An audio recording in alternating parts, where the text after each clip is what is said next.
We're recording. Good. So Ms. Antonuccio, what made you decide to start GASA? So when I came to Willard, I had already been working in Berkeley Unified for a few years at Berkeley High School. And at Berkeley High, I was ninth grade counselor. And one of the things that kept coming up with counseling and students is I was dealing with a lot of students who were depressed or dealing with suicide ideation and suicidality. And oftentimes those students were, considered themselves on the gender spectrum or were bisexual or gay identified. And it just seemed like they weren't feeling accepted by their families. They didn't feel accepted by a place at school. So it definitely seemed like I was getting involved with serious depression with more students with suicidality, and I had to hospitalize a few students. So when I got to Willard, I started to see some of the same patterns. And so I really just wanted to make a space where students felt like they could be whoever they wanted to be, and they had support by other students and staff members where they can talk about what they were going through and just find a place where they belonged. How did the students, could you obviously tell it was helping them at first, and did the group grow more and become more large and influential over time? Yeah, so the group started small. As you can imagine, at first, there was some people were worried about stigma being attached to the group. We had our first day of silence where I think we had 8 students participate. And it really just started to grow and grow. And then when I left Willard for a few years, because I had my own daughters, I think that's when Miss Arthur took it over, and it's really with Miss James, and it's really grown since then. I feel like probably every year more and more students have joined GASA to where it is today, where we have a day of silence where, I don't know, 75–80% of the school participates in some fashion. I know you all before the shutdown were having 60 to 80 students attending your meeting. So yeah, it's really grown, but it definitely did start small with between 5 and 10 students in that first year and kind of grew every year. Was there any, you talked about stigma, is there any were the students in the group at first treated differently, or was it was everyone great to them from the get-go? I don't think the students in the group were treated differently. I think some students were worried about joining the group, if that was gonna out them. We definitely started being announcing ourselves it's also an ally group. You don't have to be gay or queer or questioning to join this group. But at first there was definitely some worry by some students. If I go there, everyone's going to say I'm gay or I'm going to get teased. And at that time, there was also one of the biggest put downs was "That's so gay." So that was also one of our first challenges and educational pieces, was educating all the students at Willard, it's not okay. That's not a good put down to use. Yeah. Mm-hmm. So I have a question. Okay. And then so we'll have just a follow up to the question that Alex had asked about students. Were they being treated differently? Do you think that that maybe their perception, they needed to be sort of a space for them to feel like they could be safe here? So because maybe some of them were experiencing some homophobic stuff, or maybe, as you said, the language that they were hearing around them definitely could have been impacting them. And so why is it you touched on language a lot? Because I know that was one of the big pushes the first few years. I mean, I think the students were feeling that language in their kind of day-to-day experience at school, and were feeling some homophobia. And then they needed to feel safe, they wouldn't experience more homophobia if they joined this group. So there was that piece. Mm-hmm. And yeah, I think the language was a really easy thing to see around school, is we need to target this language and to make everybody feel safe at Willard in other areas outside of the group. I don't know if that answers your question, Ms. Arthur. Yeah. I was wondering if you could see like improvement in the mental states of some of the people, some of the students after they first joined. I mean, that's really hard to quantify, but I think for students, some of them, they now had a bigger support network. And they now had more other students that they can go to, and they had a place they could come and talk about stuff. So I think, yes, I probably did see a change. And I probably did, my need to get involved in serious depression probably decreased.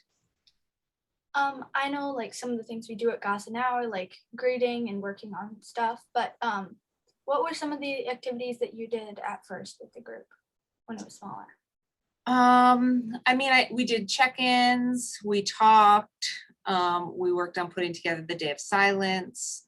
I believe we worked on putting together some advisory lessons around language and like kind of stamping out hate. There was a big art project that we got involved in that ended up being displayed downtown in the art windows across from the theater downtown. That it was I forget what we called the club. It kept adding letters every year before you all fell on like the best name ever. I love the name GASA, but there was this big art project and students got their art displayed in the windows downtown Berkeley related to, you know, stopping the hate and the hateful language. I think another thing we focused on as well was how to support kids who maybe didn't feel safe outside of Willard, even with, you know, neighborhood or family, or, you know, even close family members who they were afraid, like kind of what Ms. Antonuccio said, being outed. And they found GASA to be a place where it was really the only place they could talk about who they were, or who they felt, what they felt about themselves. And so I think that was a lifeline to a lot of kids.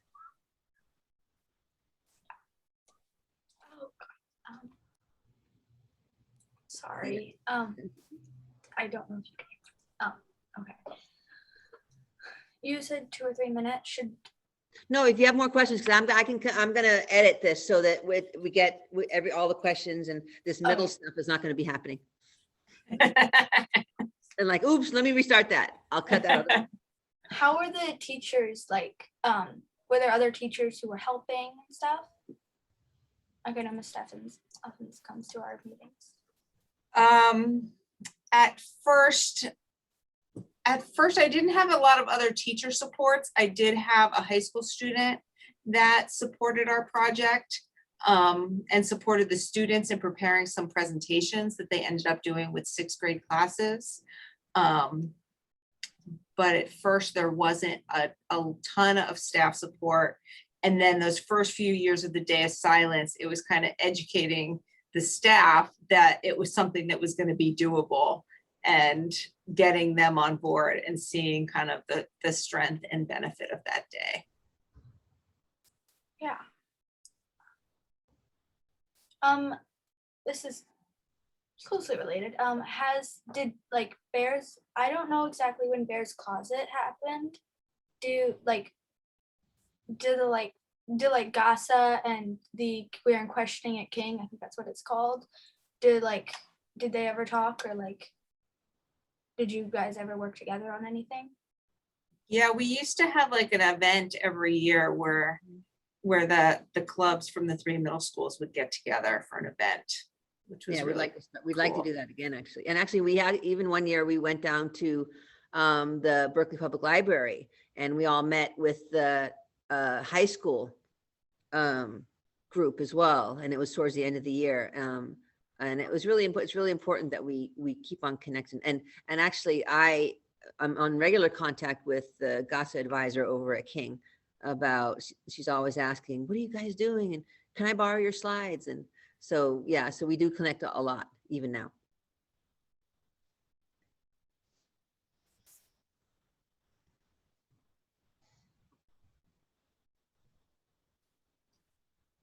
Sorry, thinking of questions. Okay. Oh, I have a question. You know, we're talking about teachers and their comfortability levels. Like I remember that one of the concerns was for teachers was, what if they made a mistake? What if they didn't feel comfortable with certain things? What did we do for them, Ms. Antonuccio? To help support them? Do you remember?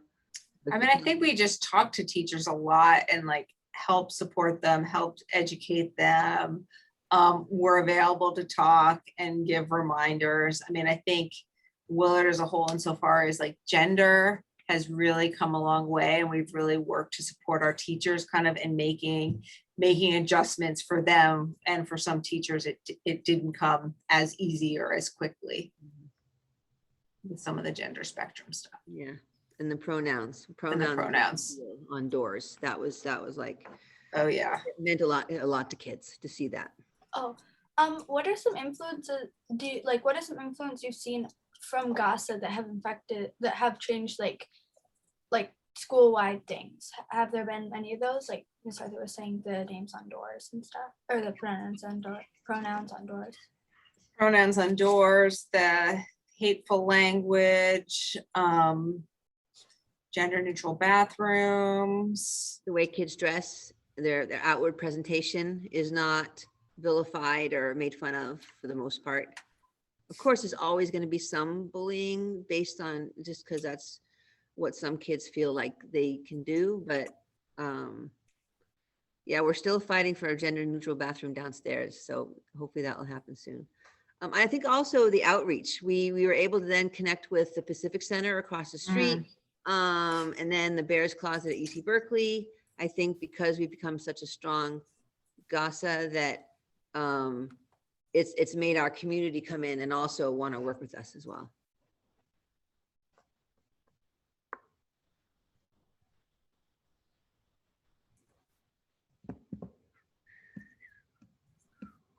I know Mr. Pavlik said, one of the videos clips we're going to show is about what it would be like without GASA. And he goes, very, very sad. That's pretty much it. All right. Any last questions before we sign off?